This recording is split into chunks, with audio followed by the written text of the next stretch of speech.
Welcome back, boys and some girls. I just wanted to share with you today some of the games that I'm waiting for this year. Supposedly, hopefully those games will be released this year, and all of those games have demos on Steam out right now if you want to go try them. If you don't have the means to, or you simply don't want to, I covered all of them on the channel, so you can just go watch them if you don't have the time, again, or means to. The Knightling is an action-adventure game whose main character is you, a knight in training. Your mentor has gone missing while leaving his legendary shield to you, and problems start to rise. It is up to you to realize what happened to your mentor while solving the kingdom's problems and upgrading your character with the new attack moves and also shield upgrades. The game's story is passed through text, as the NPCs make sounds that are completely gibberish. You can't make words out of them. The quests vary from making stinky cheese to trick a mayor or solving a case of some attacked cattle. Combat is focused at retaliation, as you only have a shield, meaning you will be parrying quite a lot. The enemies themselves are decently varied, requiring some degree of planning that results in a very fun game loop between all the combat and the puzzles that are also spread all around the map. Overall, the game is quite cheerful, with a hint of darkness that I suspect will show itself once the game fully releases. You can expect to see a full playthrough from me, and maybe even some guides coming, once the game fully releases, that is. Currently there is no release date for the game, so it will come when it will come. Next I want to talk about Deliver at All Costs. This game made me feel very conflicted about it. The gameplay and the story are quite contradicting, in my opinion at least. The story is the serious part most of the time, and the gameplay is extremely goofy and unserious. Deliver at All Costs follows a fired engineer as he gets a new job as a delivery driver for a company called We Deliver. The main premise of the game is, well, driving like crazy and destroying the environment. Pretty much everything on the map can be destroyed by driving into it. Sparkle around the map, you can find cash and upgrade materials. Both the cash and the materials are used to install some cool tech on your car to help you complete quests, as well as making your journey in between quests easier. One example is a crane you can install on your truck behind it to actually allow you to do a mission where you help a guy please his crush's father. Oh, by the way, the father is a fisherman, so you help him by carrying a large white marlin fish to his place, and by doing that you're actually impressing him and allowing the guy to basically date the girl. The whole game is shown from only 2 camera points of views, which allows the devs to create very simple puzzles and hide objects in places that you don't really expect to find. There's some stupid quests, but they're all short enough that even if the joke is meh and not too funny, it will be done very soon, and as such they won't be too annoying. Once again, you can expect a full playthrough from me. I am waiting especially to experience the main story. Lost Sky is an open world crafting game set in a world of floating islands. You wake up from a mysterious pod and just begin your adventure by collecting resources to craft tools. You build your ship, you explore the islands.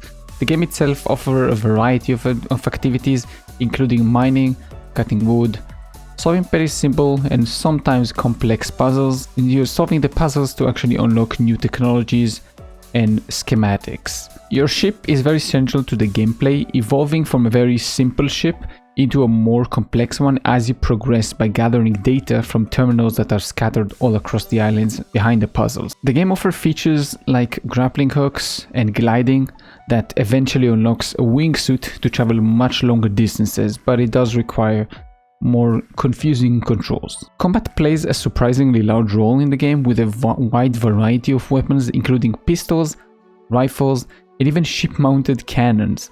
Building and upgrading your ship is key in Lost Sky. It even allows you to customize the angles of the panels of the ship, though the system can be a bit unresponsive, at least for now in the demo. At its core, Lost Skies offer you a mix of crafting, exploration, combat, and some ship sailing, driving, whatever you call that. This is another game with a to be announced release date. Obviously I'm gonna plan to do a full playthrough on it once it fully comes out. Cubic Odyssey is a game that feels like a futuristic spin on Minecraft, offering you a very similar experience of mining, building and exploring.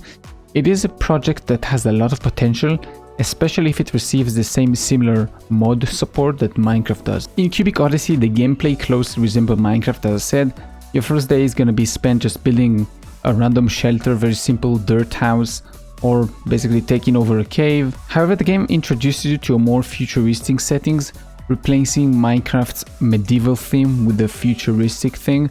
You're also given a robot companion very early on, which not only helps you with the tutorial, but also assists you in scanning for resources to optimize your mining. The game also has some quality of life features like a multi-tool for gathering materials and a crafting station that shows all the recipes, which addresses some of the problems and frustrations that I had from playing Minecraft. However, it could use more tools like a building tool to make construction much more convenient instead of a station that you have to go back to every time. As you progress, the game features a leveling system where actions like mining increases your mining level, making your tools more efficient and actually allowing you a chance to get more resources from the same nodes. Quebec Odyssey also has quests, which mostly involve going around killing some random pirates.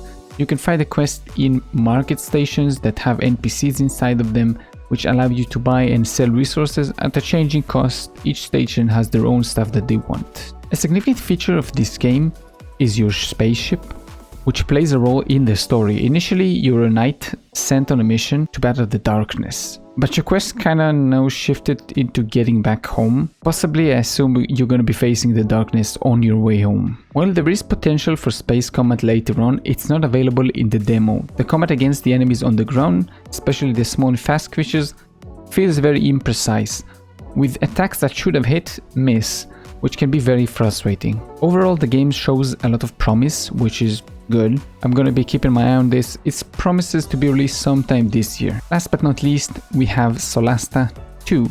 I haven't played 1, but I am interested in 2. Might play 1, we'll see. You remember Baldur's Gate 3? I have to compare to that. It's kind of the same, but everything is almost there. Both the dialogue and the gameplay feels like something is missing.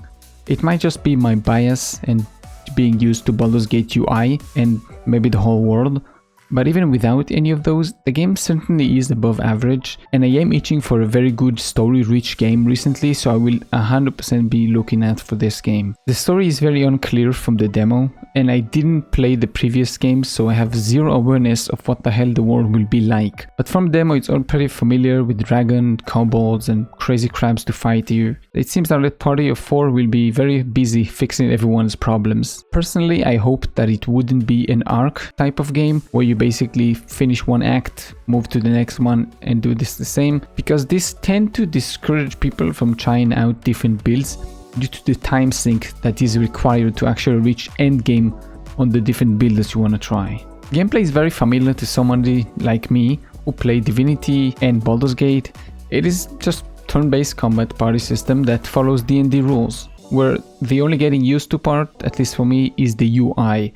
It's a bit more complex than I think is necessary, but it's not gonna stop me from actually playing the game. It will only just add some complaining for me and maybe excuses when I eventually lose some fights on the main playthrough. Oh, and we also got a new goth mummy, so that's okay. And these are the main games I'm looking out for this year. There is obviously more. They're smaller on the scale of my interest and also smaller on the scale of the game itself. They're usually smaller games. I'm probably gonna throw some names around the screen right now. But that's gonna be it. I hope you enjoyed this one. If you did, thank you. If you didn't, let me know why, so I can improve. Besides that, keep us safe. See you next one. Bye bye.